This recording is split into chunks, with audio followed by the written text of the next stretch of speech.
యువత మత్తు పదార్థాలకు దూరంగా ఉండాలని కలెక్టర్ ఆశీష్ సంగ్వాన్ ఎస్పీ రాజేష్ చంద్ర యువతకు సూచించారు. జిల్లా కేంద్రంలో మాదక ద్రవ్యాల నివారణపై సిఎస్ఐ చర్చ్ గ్రౌండ్ నుంచి కళాభారతి ఆడిటోరియం వరకు సుమారు 2000 మంది విద్యార్థులతో ర్యాలీ నిర్వహించారు. ఈ ర్యాలీని కలెక్టర్ ఎస్పీ జెండా ఊపి ప్రారంభించారు. కళాభారతి ఆడిటోరియం వద్ద కలెక్టర్ ఎస్పీ మొక్కలు నాటారు. ఈ సందర్భంగా కలెక్టర్ ఎస్పీ మాట్లాడుతూ విద్యార్థులు చదువుపై దృష్టి పెడితే భవిష్యత్తులో ఉన్నత శిఖరాలను అధిరోహించవచ్చన్నారు.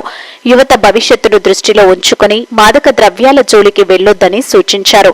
తెలంగాణ ప్రభుత్వం సైతం డ్రగ్స్ నిర్మూలనపై ప్రత్యేక దృష్టి పెట్టిందని కలెక్టర్ ఎస్పీ పేర్కొన్నారు. ఈ కార్యక్రమంలో అదనపు collector Victor, excise superintendent Hanumantha Rao, Kamareddy sub division ASP Chaitanya Reddy, ఇతర శాఖల అధికారులు పాల్గొన్నారు.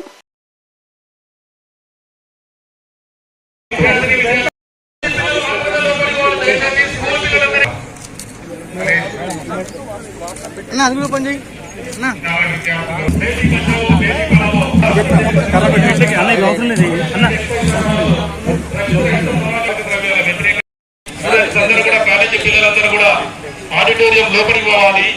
అదేవిధంగా స్కూల్ పిల్లలు, స్కూల్ విద్యార్థిని విద్యార్థులు వెలుగుడమ్మ ఇటువంటి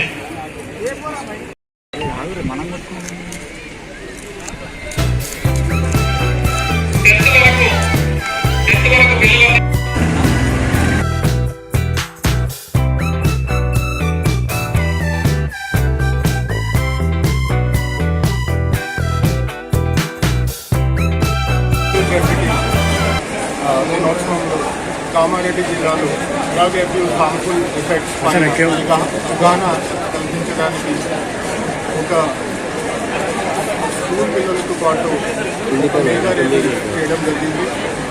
ఇప్పుడు 1 వీక్ నుంచి అన్ని యాక్టివిటీస్ జరుగుతున్నాయి. ఎస్ఏ కాంపిటీషన్ వాళ్ళని కూడా ఈరోజు ప్రైజ్ ఇస్తున్నాము. డ్రగ్ అబ్యూస్ సొసైటీలో ఒక అవేర్నెస్ ఉంది, చాలా హార్మ్ఫుల్ ఎఫెక్ట్స్ ఉన్నాయి. పిల్లలు ఎక్సర్సైజ్, స్పోర్ట్స్, ఎడ్యుకేషన్ మీద ఫోకస్ చేయాలి. తర్వాత మొబైల్ కూడా ఎక్కువ యూజ్ చేయకుండా ఫ్యామిలీతో పాటు టైం స్పెండ్ చేయాలి. పేరెంట్స్ కూడా పిల్లలు హెల్త్ పైన ఫోకస్ చేయాలి. అండ్ డ్రగ్ ఏ పరిస్థితిలో యూజ్ చేయకుండా చూసుకోవాలి.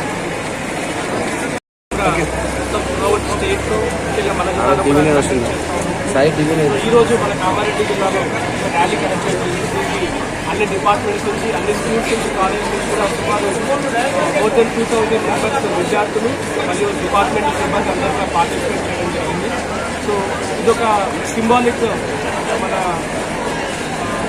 ఎట్లయితే మనము స్ట్రాంగ్ విల్ తీసుకున్నామో ఆ విల్ పవర్కి ఒక స్ట్రెంగ్త్ సింబాల్గా మనం ఈరోజు ర్యాలీ చేయడం జరిగింది. ఇంకా చాలా ఈవెంట్స్ లోపల ఉన్నాయి. సో సిగ్నేచర్ క్యాంపెయిన్ ప్రతి ఒక్కరు కూడా ఇందులో పార్టిసిపేట్ చేసుకొని మనము ప్రతి ఒక్కరు కూడా యాంటీ డ్రగ్స్ సోల్జర్ లాగా నమోదు చేసుకోవాలని చెప్పేసి పోలీస్ డిపార్ట్మెంట్ తరఫున సార్ పోలీస్ డిపార్ట్మెంట్ నుంచి అందులో కూడా మనం యాంటీ డ్రగ్స్ స్క్వాడ్స్ని నియమించడం ఒక అప్రోచ్ని